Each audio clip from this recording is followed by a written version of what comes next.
Welcome, this is PlexiDor Pet Doors. We're going to be showing you how to change the spring on a PlexiDor Pet Door. Here pictured you see the printed instructions that come with your replacement spring kit, and the parts to this spring kit divided into the components that are in the bag of spring kits: springs, tooth washers, pivot pin screws, spacers, nylon washers, shoulder washer, the nylon spacing tube, the bent arms, and the pivot pins. Some of the tools that we suggest that you have on hand for this are a pair of vice grips, a Phillips head screwdriver, a flathead screwdriver, a 5/16 nut driver, and a 1/4 inch nut driver. In order to change the springs, you're first going to have to remove the pet door from its installation, either in the household door or household wall. It should remove simply by using your Phillips head screwdriver and unscrewing the 4 installation screws that are right on the face of the frame. You should be able to unscrew those and remove the entire pet door from the installation hole. Sometimes installations have been done and a bead of caulk has been added around the edge of the frame. If that's the case, just to use a dull knife or a utility blade and release the caulk so you can pull the pet door out of the frame. Here we're showing the back side of the pet door frame, where there is the spring mechanism. There's one on the left side and one on the right side. Each of the spring mechanisms is covered by the spring hood cover. We need to remove the spring hood cover in order to get to the spring mechanism. Just use your flathead screwdriver to unscrew that. Should unscrew very easily and lift right off, exposing the entire spring mechanism. All right, now before we go further and change the parts, we want to clean the door. Clean along all of the surfaces, and we're also going to clean around the spring mechanism itself. Now's the time to do that because it'll make it easier for you to see what's going on, and you don't want to put the new parts in with all the grime and grit that was there previously. To clean the door, you can use warm soapy water and Dawn. You can use WD-40 to clean the metal parts. WD-40 is a cleaner. It is not a lubricant. We are going to lubricate after we clean. So WD-40 is only to be used for cleaning, not for lubricating. If you use it alone, you will cause the metal to dry out and break prematurely.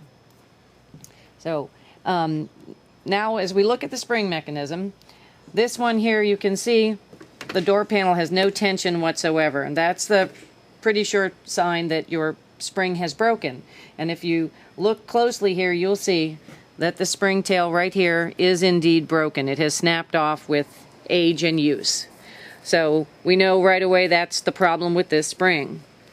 So we're going to change this spring. So I've got my 5/16 nut driver, and I'm going to use it on the pivot pin screw here and unscrew it.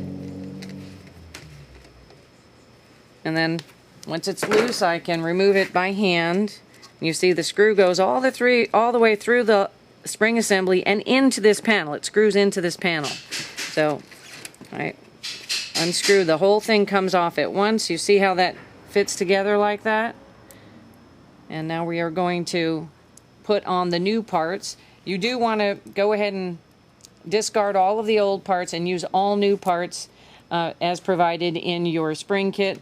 That way you're going to get the greatest longevity out of your new spring. All right, now that we have the spring assembly off, I want you to look at the edges of this vertical plate here. Sometimes over time, the vertical plate will develop grooves, making the edges ridged, and that can, over time, wear on your new spring tail, causing it to snap prematurely. So if this edge is grooved or ridged, you're going to use some sandpaper and smooth down that edge. You should be able to smooth it back down to nice and smooth and back to new. So look at that before we put the new spring on, because now's the time to smooth it out if it looks like it needs it. All right, now I'm taking the pivot pin, and this pivot pin fits down in this hole, and I want to show you, if you tilt your panel out, you'll see that the top of the panel has a rectangular opening. It matches the shape of the top of this pivot pin. That pivot pin will only fit in there one way, and that's how it turns the panel in and out. So make sure it fits in there, then position your panel underneath the hole and go ahead and set your pivot pin down into that slot, and then turn it, move it right to left to see if you feel that it's nice and seated. Okay, so I have made that in there and it's well seated. Now I'm going to get my other parts. Okay, so now I have the shoulder washer. You see the shape of the shoulder washer? This is the next thing that goes on.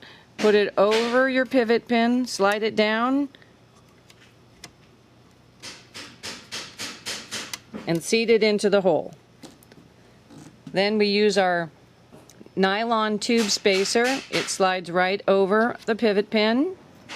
So the next thing we want to do is take the bent arm, the internal tooth washer, and the pivot pin screw and assemble them together. Put the internal tooth washer on the pivot pin screw and put it through the top of the bent arm like that. Then set that aside. Now we're going to charge the spring. Right, so now using a pair of needle nose pliers, I think it's best to use needle nose pliers. You can use a rag and grab the spring tail with your fingers, but it's a strong spring and I don't recommend it. I think that's more frustrating.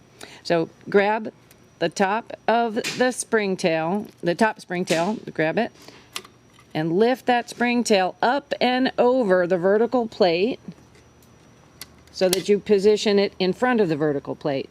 And that's called charging the spring. Now the spring has tension.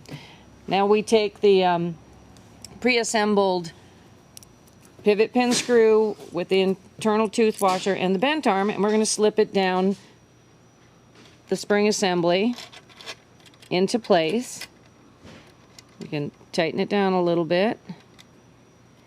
And now you want to use your vice grips and clip your vice grips to the back of the vertical plate.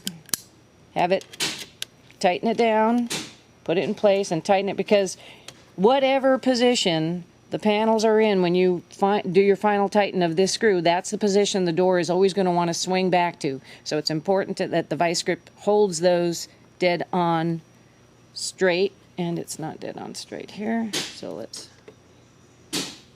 okay.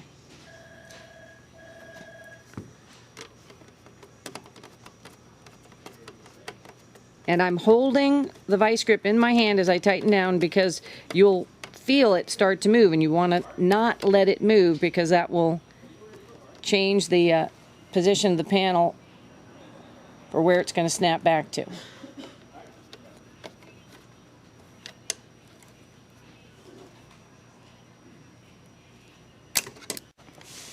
Okay, now that I've tightened it in place, I want to check to see that the panel is truly secure and swinging back to the right position. And you want to check the panels independently. So to do that, I'll open the other panel and keep it out of the way, and then I will swing this shut and make sure that it swings right back to the center of the frame as I want it to. And yes, that's perfectly centered. So that's a well-changed spring that's nicely centered. So spring is all set. This side is good to go. We need to apply a nice layer of grease on the spring. The grease is really important. It lubricates, it waterproofs, and it insulates. So it's going to protect the spring from use, heat, cold, and water. So what I'm using here is axle bearing grease, a nice thick one that's water resistant. You might find it easier to find white lithium grease, which is also an excellent choice. And just paint your spring all around to protect it. And that should be good to go. And truthfully, if you grease your springs once every other year, you're going to really increase the life of your spring, but most people are not going to touch that spring until it fails.